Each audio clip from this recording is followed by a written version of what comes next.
बिस्मिल्लाहिर्रहमानिर्रहीम। अस्सलाम वालेकुम। आई होप आप सब खैरियत से होंगे। आज मैं आपके साथ शेयर करूंगी बहुत ही मज़ेदार मैंगो कस्टर्ड सेवइयों की रेसिपी, जो बहुत ही मज़ेदार सा डिज़र्ट बनकर तैयार होता है और दावतों के लिए तो बेस्ट रेसिपी है। और मैंगो का सीज़न है, गर्मी भी है, तो दिल करता है कि कुछ ठंडा खाया जाए। तो अगर गर्मी में आप ये ठंडा ठंडा मैंगो डिज़र्ट बनाकर खाएंगे, इंशाअल्लाह ताला आपको ये बहुत ही मज़े का लगेगा और आपके मेहमानों को भी ये बहुत ही पसंद आएगा। तो चलें फिर इसे बनाना स्टार्ट करते हैं। यहाँ मैंने ली है 1 कप सेवइयाँ। बारीक सेवइयाँ यहाँ पर मैंने ली हैं रोस्टेड हुई हुई। अगर आप चाहो तो आप इसको पास्ता सेवइयों से भी बना सकते हो, पर इससे टेस्ट बहुत ही मज़े का होगा। इस वजह से मैं इसको इन्हीं सेवइयों में बनाऊंगी। अब यहाँ आपने क्या करना है कि आपने चूल्हा ऑन करना है और चूल्हे पर रखना है लो फ्लेम पर पतीला। पतीले में ऐड करेंगे 2 टेबल स्पून देसी घी। इसमें हम रोस्ट करेंगे सेवइयाँ। थोड़ी सी देर में ही ये सेवइयाँ अच्छी तरह से रोस्ट हो जाएंगी। जैसे ही आपको अच्छी खुशबू आने लगे तो सेवइयाँ आपने फौरन से निकाल लेनी है। ज़्यादा आपने इनको रोस्ट नहीं करना। अगर आपने ज़्यादा इनको रोस्ट किया तो सेवइयाँ जल भी सकती हैं और फिर इसका टेस्ट खराब हो जाएगा, तो इस बात का आपने खास ख्याल रखना है। 4 से 5 मिनट में सेवइयाँ अच्छी तरह से रोस्ट हो जाएंगी।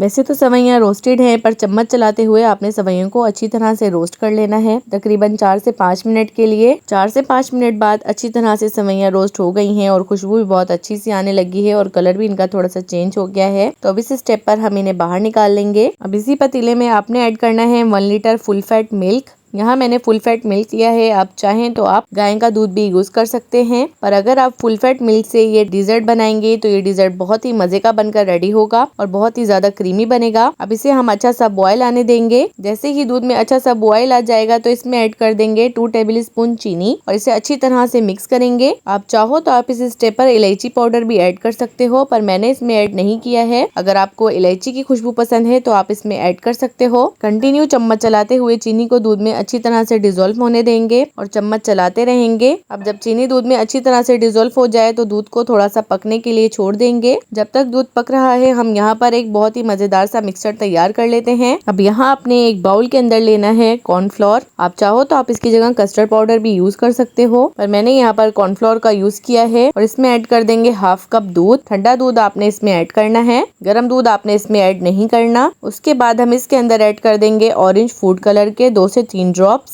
कलर ऐड करने के बाद दूध को हम अच्छी तरह से मिक्स कर लेंगे। अच्छी तरह से मिक्स करने के बाद इसको इतना मिक्स करेंगे कि ये लम्प्स फ्री हो जाए। अब जो कॉर्नफ्लोर का मिक्सचर हमने तैयार कर रखा हुआ था उसे हम थोड़ा थोड़ा कर ऐड करेंगे और चम्मच चलाते रहेंगे और अच्छी तरह से इसको मिक्स करेंगे और इतना मिक्स करेंगे कि ये थोड़ा सा थिक हो जाए। चम्मच आपने इसमें चलाते रहना है जब तक कि इसको बॉयल आना स्टार्ट ना हो जाए। अगर आपको इस स्टेप पर मेरी वीडियो अच्छी लगी हो तो मेरी वीडियो को लाइक और चैनल को सब्सक्राइब करना ना भूलें और बेल आइकन भी जरूर प्रेस कर दें ताकि मेरी आने वाली हर वीडियो आप तक इजीली पहुंच सके। दूध को पकते हुए 15 से 20 मिनट हो चुके हैं और ये अच्छी तरह से थिक हो गया है। तो अब इस स्टेप पर हम इसमें ऐड कर देंगे रोस्टेड हुई हुई सेवइयाँ और इसे हम अच्छी तरह से मिक्स करेंगे। कोशिश करें आप जब भी सेवइयों वाला मीठा बनाएं तो आप जो इसका बर्तन का बॉटम हो वो हेवी लें ताकि सेवइयाँ पैन में नीचे ना लगे। और कंटिन्यूसली इसमें भी हम चम्मच चलाते रहेंगे ताकि सेवइयाँ नीचे ना लगे और सेवइयों को इतना पकाएंगे कि सेवइयाँ अच्छी तरह से सॉफ्ट हो जाएं। देखिए सेवइयाँ अच्छी तरह से पकना स्टार्ट हो गई हैं, तो 10 मिनट लगेंगे और सेवइयाँ भी अच्छी तरह से दूध में सॉफ्ट हो जाएंगी। सेवइयाँ अच्छी तरह से सॉफ्ट हो गई हैं और दूध भी अच्छी तरह से थिक हो गया है। तो अब इसी स्टेप पर आपने ऐड कर देना है ½ कप कंडेंस मिल्क। ये ऐड करने से आपका जो डिजर्ट है वो बहुत ही मजे का बनेगा और बहुत ज्यादा क्रीमी बनेगा। इससे बहुत ही मजेदार सा टेस्ट जाता है डिजर्ट के अंदर। अगर आप ये ऐड नहीं करना चाहते आप चीनी की क्वांटिटी बढ़ा सकते हो, पर मैं आपको कहूंगी कि आप ये कंडेंस मिल्क जरूर ऐड करें। इंशाल्लाह ताला जब आप ये कंडेंस मिल्क ऐड करेंगे तो इसमें बहुत ही रिच एंड क्रीमी फ्लेवर आएगा और वैसे भी कंडेंस मिल्क का अपना ही टेस्ट होता है, तो डिजर्ट के अंदर ये बहुत ही मजे का लगेगा। कंडेंस मिल्क शामिल करने के बाद उसे अच्छी तरह से मिक्स करने के बाद आपने फ्लेम को ऑफ कर देना है और इसे ठंडा होने के लिए रख देना है। अब नेक्स्ट स्टेप पर आपने ये करना है कि आपने ले लेना है एक पैन और पैन के अंदर डाल देंगे 2 टेबल स्पून घी।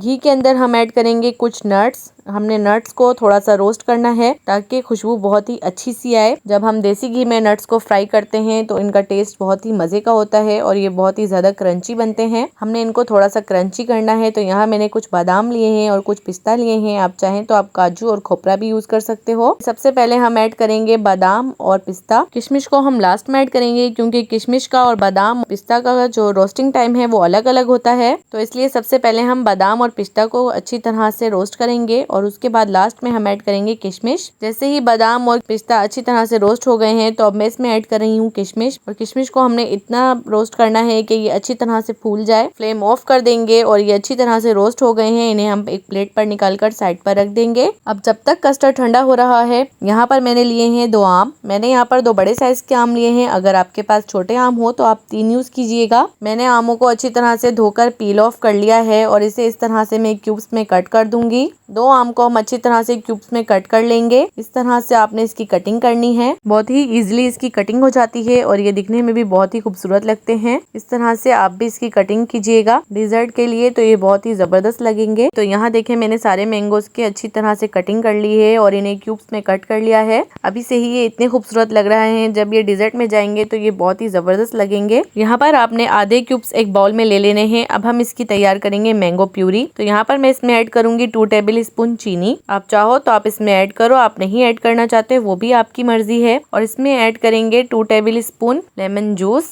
लेमन जूस ऐड करने से ये होगा कि प्यूरी का कलर चेंज नहीं होगा और प्यूरी का टेस्ट भी बिल्कुल सेम वैसा ही रहेगा जैसा अभी होगा। अब इसे हम अच्छी तरह से हैंड ब्लेंडर की मदद से प्यूरी बना लेंगे। हमने इसकी फाइन सी प्यूरी तैयार कर लेनी है। अगर आपके पास हैंड ब्लेंडर ना हो तो आप इसको जूसर में भी ब्लेंड कर प्यूरी बना सकते हो। वैसे भी मैंगो बहुत ही ज्यादा सॉफ्ट होते हैं तो प्यूरी इजिली बन जाती है। अच्छी तरह से स्मूथ सी प्यूरी बनकर रेडी हो गई है। अब इसे हम साइड पर रख देंगे। अब कस्टर्ड सवैयां भी अच्छी तरह से ठंडी हो गई हैं, तो अब हम इसे ऐड करेंगे एक बाउल के अंदर। देख रहे हैं आप ये कितनी थिक सी हो गई हैं। हमें इतनी ही इसमें थिकनेस चाहिए थी, हमें इसको ज्यादा गाढ़ा नहीं करना था। अब ठंडी ठंडी मैंगो कस्टर्ड सवैयों में हम ऐड करेंगे मैंगो प्यूरी। मैंगो प्यूरी आपने जब ऐड करनी है जब मैंगो कस्टर्ड सवैयां अच्छी तरह से ठंडी हो जाएं। इस बात का आपने खास ख्याल रखना है। अगर आपने गरम गरम में ही मैंगो प्यूरी ऐड कर दी तो मैंगो प्यूरी पानी छोड़ देगी, जिसकी वजह से कस्टर्ड का टेस्ट खराब हो सकता है। तो इस बात का आपने खास ख्याल रखना है। अब अच्छी तरह से आपने मैंगो प्यूरी इस कस्टर्ड में मिक्स कर देनी है। अच्छी तरह से आपने इसको मिक्स करते जाना है। इस तरह से आपने इसको मिक्स करना है। बहुत ही मजे का ये मीठा बनकर तैयार होता है और बजट फ्रेंडली ये मीठा बनकर तैयार होता है। बहुत ही कम खर्च में आपका ये मजेदार सा डिजर्ट बन जाता है। अब यहाँ जो हमने नट्स रोस्ट कर रखे हुए थे उनको मैंने बारीक सा चॉप कर लिया था, तो इसे भी हम इसमें ऐड कर देंगे। और यहाँ पर हम ऐड करेंगे मैंगो चंक्स और अच्छी तरह से हम इसे भी मिक्स कर देंगे। अभी से ही बहुत मजे का ये लग रहा है। जब आप इसे बनाएंगे तो इंशाल्लाह ताला आपको भी ये बहुत पसंद आने वाला है। और इस समर स्पेशल में आपकी ये बहुत ही मजेदार सी और फेवरेट सी रेसिपी बनने वाली है। थोड़ा सा हम इस पे डेकोर करेंगे। जो हमने मैंगो चंक्स बचा कर रखे हुए थे थोड़े से हम वो ऐड कर देंगे। इस तरह से आपने इस पे मैंगो चंक्स ऐड कर देने हैं। बहुत ही डिलीशियस सा ये मीठा बनकर तैयार होता है और खाने में तो ये बहुत ही टेस्टी लगता है। पर जब भी आप इसे सर्व करें तो आप इसे ठंडा ठंडा सर्व कीजिएगा। तकरीबन 2 से 3 घंटे तक आप इसको चिल करिएगा और उसके बाद आप इसको सर्व कीजिएगा। ये बहुत ही मजे का बनेगा और बहुत ही मजे का लगता है। गार्निश के लिए हम यहाँ पर थोड़े से नट्स ऐड कर देंगे और इसे फ्रिज में रख देंगे तकरीबन 2 से 3 घंटे के लिए। 2 से 3 घंटे बाद मैंने इसको फ्रिज से निकाला है तो देखिए ये बहुत ही ज्यादा थिक भी हो गया है और बहुत ही मजे का लग रहा है। उम्मीद करती हूँ आपको आज की मेरी डिजर्ट की रेसिपी अच्छी लगी होगी और आप इसे जरूर ट्राई करेंगे। और समर स्पेशल में आप जब इसे ट्राई करेंगे तो इंशाल्लाह ये आपकी फेवरेट रेसिपी होने वाली है। आई होप कि आपको मेरी वीडियो अच्छी लगी होगी। अब मिलेंगे नेक्स्ट वीडियो में, तब तक के लिए अपना बहुत सारा ख्याल रखें, मुझे दुआओं में याद रखें। अल्लाह हाफिज।